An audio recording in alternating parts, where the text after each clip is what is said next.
எதிர தெரியுமா அவர் தூங்குறாரு, சீட்டு போட்ட ஒரு வீட்டில் தூங்குறாரு. அது கீழே பாய் போட்டு அந்த பாயில் தூங்குறாரு. பெட்டோ கட்டிலோ எதுவும் கிடையாது. அவர் சொல்றாரா, அவங்கெல்லாம் போய் கேட்கும் அவர் சொன்ன ஒரு வார்த்தை என்ன தெரியுமா? உடம்பெல்லாம் புல்லரிக்கக்கூடிய காரியங்களா மாறிட்டு. அவர் சொன்ன ஒரு வார்த்தை, நான் கட்டில மெத்த வார்த்தை வீடு இதெல்லாம் நான் வச்சு இருந்தேன்னா எத்தனை ஜனங்கள் கஷ்டப்படுறாங்க, என் சபைக்கு ஒரு எத்தனை மக்கள் கஷ்டப்படுறாங்க, சாப்பாட்டுக்கு காணிக்க கொடுக்குறாங்க, ஆனா எவ்வளவு மக்கள் கஷ்டப்படுறாங்க, அந்த மக்கள் எல்லாம் சாப்பிட வேண்டாமா?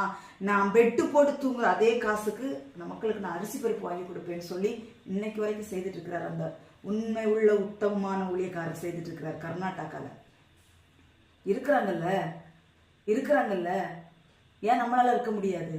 இன்றைக்கு கர்த்தர் ஆசீர்வாதத்தை தட்டுறாரு. ஏன் அவருக்கு ஆசீர்வாதத்தை கொடுக்கத்தான் செய்யறாரு. அவர் என்ன பண்றாரு? கர்த்தருக்காக செலவழிக்கிறாரு. அவர் பிதாவின் சித்தம் செய்கிறார். அவர் இயேசு கிறிஸ்துவின் சித்தம் செய்கிற ஊழியக்காரர்.